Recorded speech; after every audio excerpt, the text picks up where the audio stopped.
Hello, dear Darrell. Thank you for agreeing to an interview to the Foundation to Battle Injustice. Please tell our viewers and readers about who you are and what you do. Okay. I'm a member of the United Nations Association of Australia. I'm also a member of the Independent Peaceful Australia Network. I've joined those organisations, and it's been a bit of a journey in joining those organisations. And I'm also a graduate of a course from the University of Leiden in the Changing Global Order, International Relations. And I'm currently studying with the United Nations at the moment in the association in Australia. And so I'm getting a good understanding of how the United Nations works, and also what challenges it has and the things I feel that they should be addressing in being a bit more objective on issues around the world. As an independent journalist, you're researching bilateral relations between Australia and China, claiming that a number of events and actions of some politicians have led to a deterioration in relations between those countries. Please tell us more about this. Okay. I lived in southern China for 4 years, from 2009 to 2013.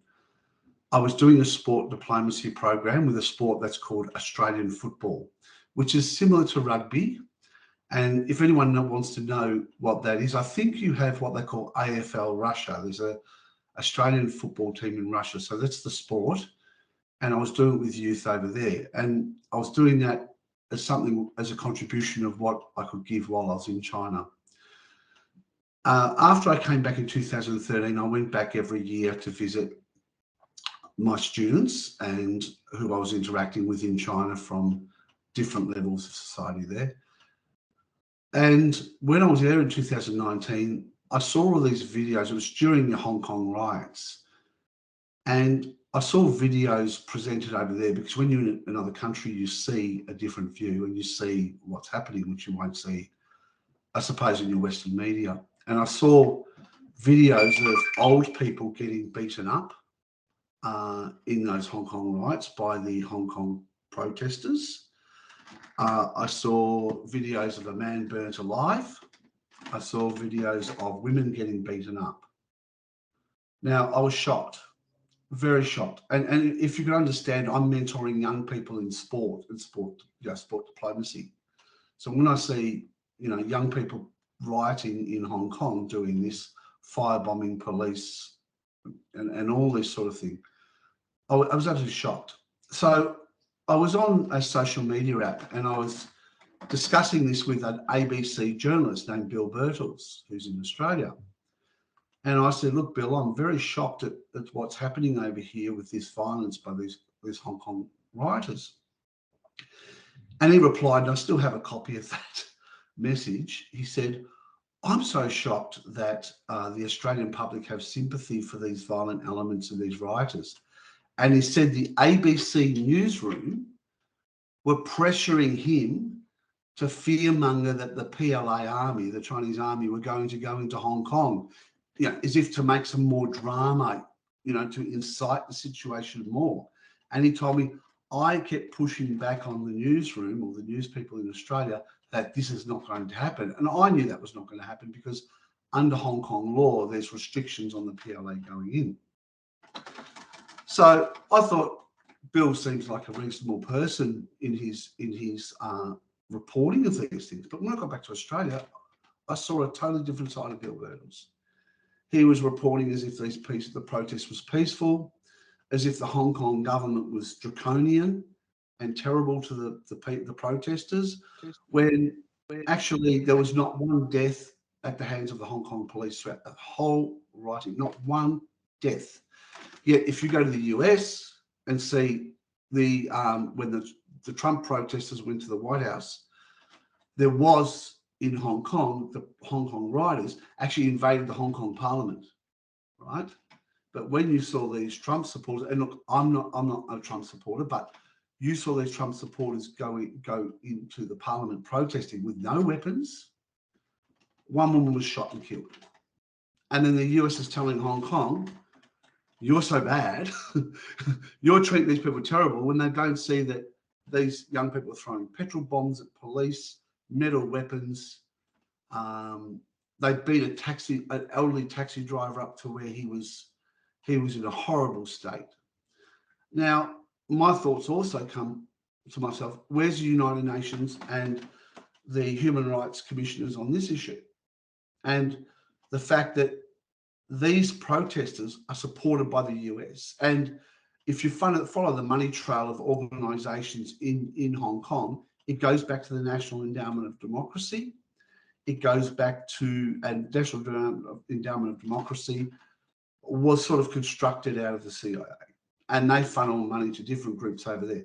And also I was shocked to see that one of our federal government politicians, Tim Wilson, who our federal government, one of our members of the parliament, was marching in Hong Kong with the rioters. Now, could you imagine if a Russian politician came to Australia and marched with rioters here in Australia, supporting them, and they're beating up our police and firebombing our police and beating up innocent people and invade our parliament, and there's a Russian politician marching with these, or a Chinese politician marching with these rioters?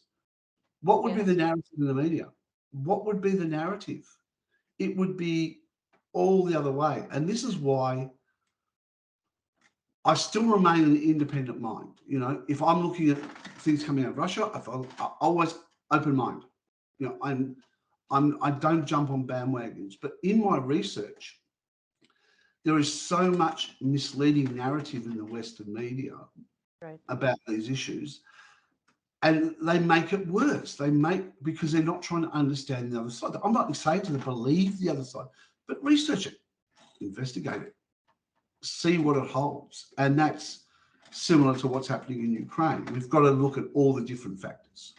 In 2019, you were in southern China during the Hong Kong riots in Hong Kong, during which United States-backed protesters beat women, children, and the elderly. Whilst there you got access to many videos showing the rioters' brutality, which you noticed Western media did not report.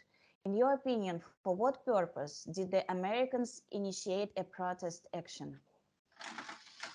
Well, you have to look at the history of Hong Kong, and I think we don't. How was Hong Kong taken by the British? Well, it was taken by an opium war. It was taken by the fact that Britain didn't have any silver left to trade with China. So they went into their colony in India and produced opium, and through a man named Jardine smuggled it. He was a private person, but the British were using, the Americans are using private mercenaries over in Ukraine. Jardine was like a private mercenary for the British Crown, and he was smuggling opium into China through Hong Kong.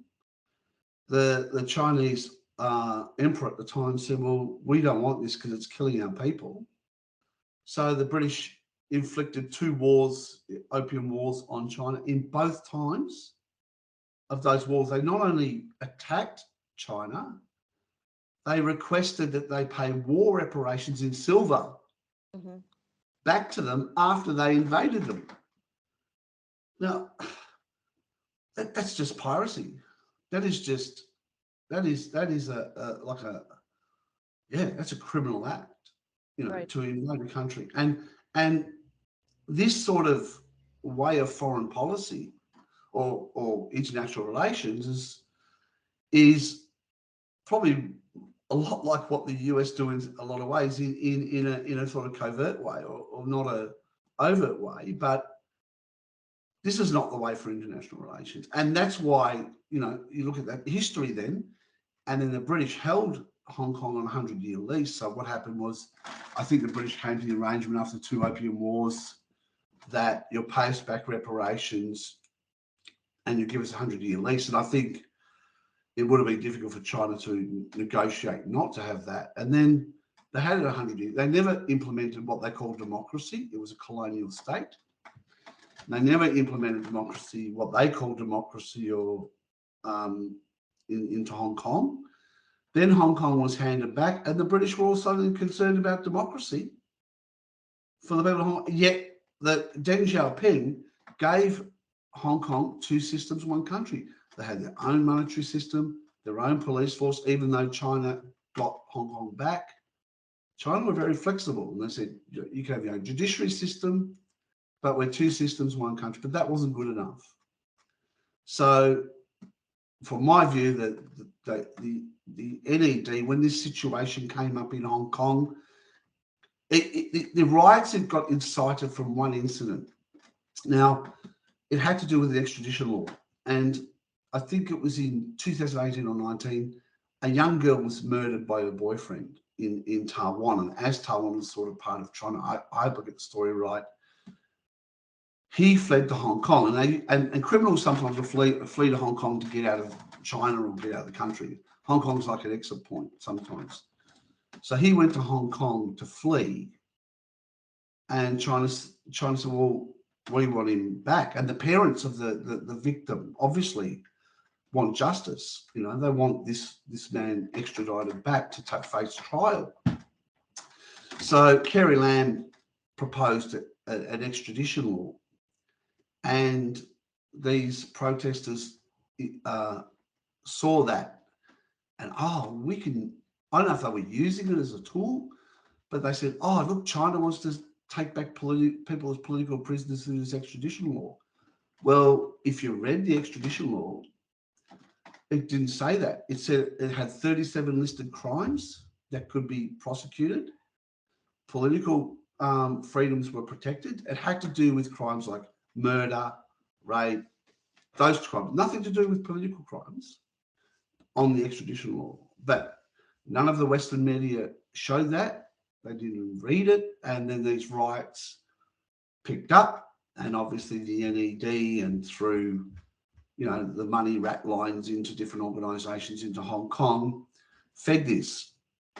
And it was very disturbing. And even, there was Steve Bannon, there you go, the White House, the White House advisor at the time was on a video to Baggio Leong, who was part of the National Front of the protesters, and a corrupt businessman who is an anti-China advocate, Miles Guo, saying to Baggio Leong, we're going to give you all the support you need, right, from the US government through Steve Bannon, and offering all this. And this was on video, there's video of it.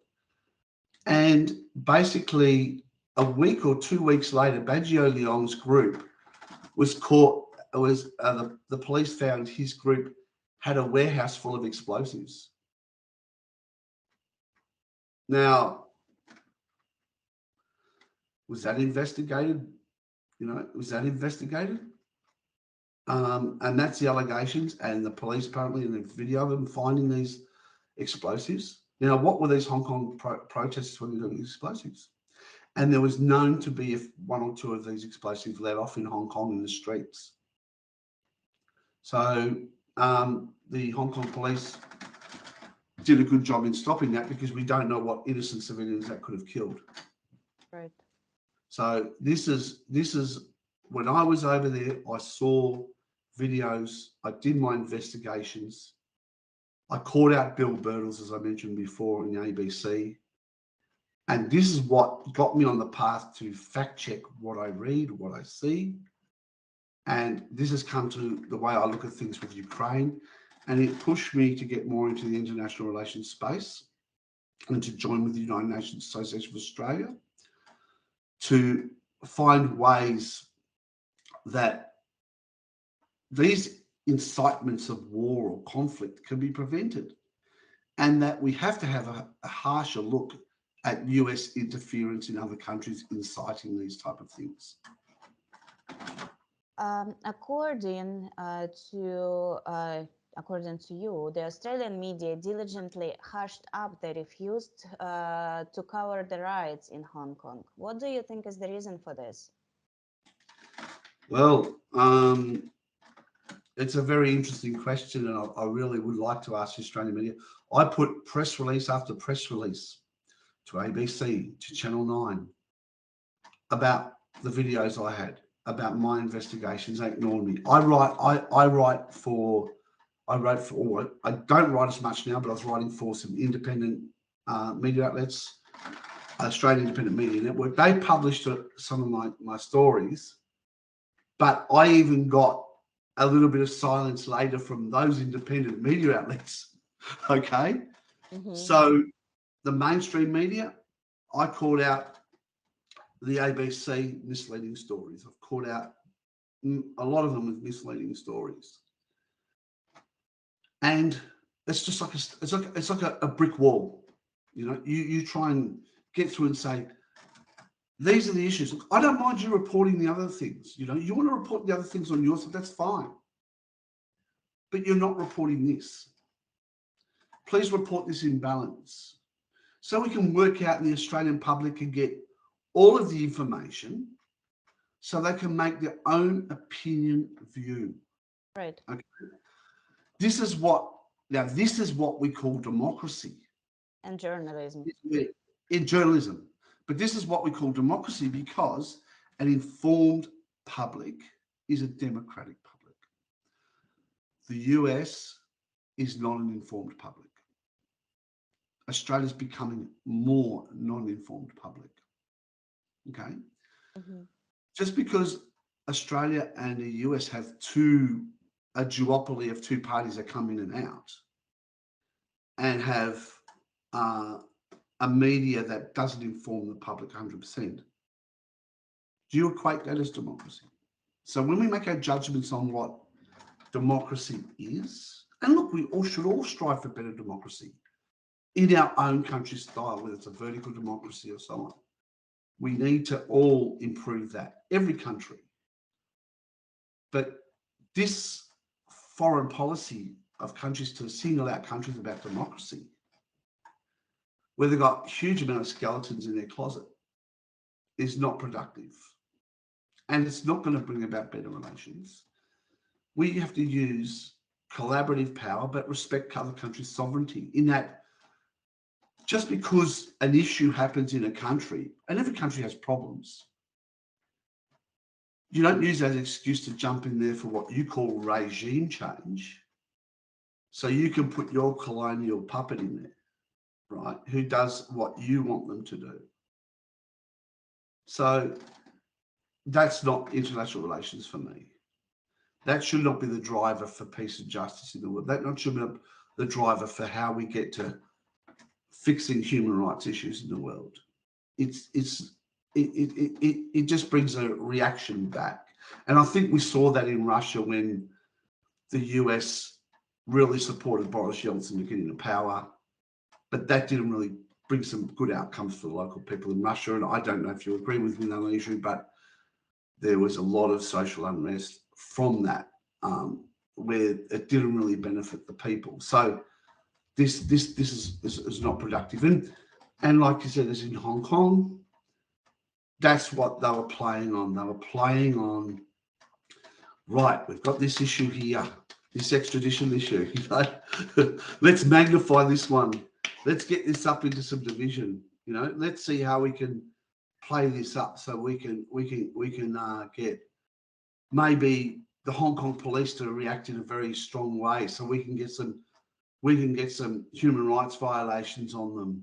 You know, maybe we'll even get what they call genocide, because if you get what you term genocide happening in a country, intervention can bypass the United Nations Security Council, as we saw in Rwanda. So they're angling to interfere through these disruptions, which to me is not, and I think the UN needs to look at more of that issue and how to prevent conflicts and how to prevent unrest. I can't not ask you this question. As a journalist of some well-known independent Australian media outlets, how do you assess freedom of speech in the West? And have you ever encountered any artificial restrictions on freedom of speech? I'll give you an example. You're going to like this one. So after many times of going to ABC and arguing and saying, look, you're not reporting these things. I went to the Australian Communications and Media Authority, which is the Australian government watchdog on our media regulations.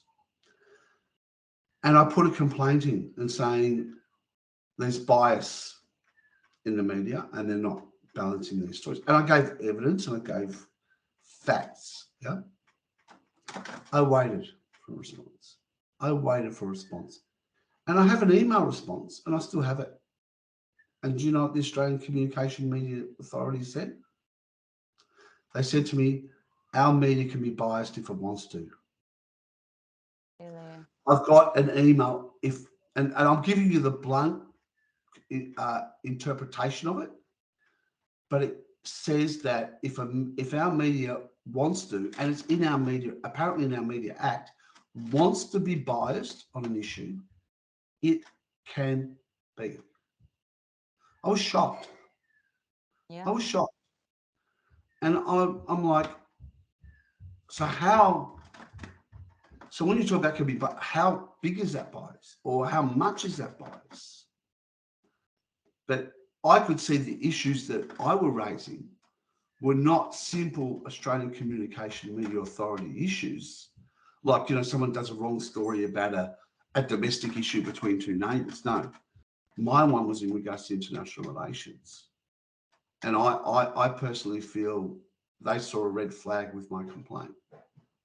The other day, an official representative of the Ministry of Defense of the People's Republic of China said that Beijing opposes Washington's double standards regarding the Taiwan issue, and any attempt to prevent the reunification of China with Taiwan will certainly fail. How, in your opinion, will further events develop around the island? Okay, again, we have to look at the history of Taiwan, don't we, and what led up to today. It's a different history in regards to Ukraine. So let's just separate those issues, because you cannot compare apples with oranges. Yeah, it's a different situation. After the Second World War, there was, as we know, there was a civil war with Mao's troops and Chiang Kai-shek. Now, obviously, Chiang Kai-shek's KMT group or Kuomintang group lost in that civil war, like in the US Civil War, the North against the South. The Kuomintang, or Chiang Kai-shek's troops, with the support of the US, went into Taiwan, and the US helped them secure Taiwan away from China and take Taiwan away from China. Taiwan has been part of China at least for centuries. So they excluded Taiwan from China. And not only that, when they came in, they conducted a 35, people don't realize this, KMT troops, with the support of the US, went into Taiwan and undertook a 35-year white terror martial law. No democracy, martial law. Anyone objected to the KMT being there was locked up and tortured. And anyone can look at this. 35 years. Where was the US on their democracy standards then? Wasn't anywhere, was it? And then it was only in the 80s that we started seeing this move to what we call democracy. Now look at that to Hong Kong. Yeah, Hong Kong was seized on no democracy, and then so later they wanted to do democracy. Can you see the hypocrisy in the, you know, this double standard? And we know. I don't understand when someone talks about democracy and comes with weapons to somebody's land. That's all the democracy. That's what KMT did with the white terror law. Yeah. They came into Taiwan. They lost that law. And then so what we're seeing is that Taiwan is recognized as part of China. And for anyone to say that, oh, China's going to invade Taiwan, how does a country invade itself? Right. By the way, in the Taiwan issue, just like in the Ukrainian one, the American trace is clearly traced. What do you think is the purpose of the American meddling in the internal affairs of other countries, and will they try to make Taiwan a second Ukraine? Well, what they're doing is, under the AUKUS agreement with Australia, they're tying us into a conflict there. The AUKUS agreement calls for Australia to develop long-range nuclear submarines, which are not for our own protection, because a nuclear submarine is powered to go a long way, not to protect our waters, number one. It's not in our interests. Number two, there is an agreement under AUKUS for Australia with the US and UK to develop hypersonic weapons. What for? What does Australia need hypersonic weapons to defend itself from? We don't have any immediate threats. It's all geared towards that area. And our current Deputy Prime Minister and Defence Minister is engaged in this. And what the US are doing, are they saying one thing? Oh yes, we agree with the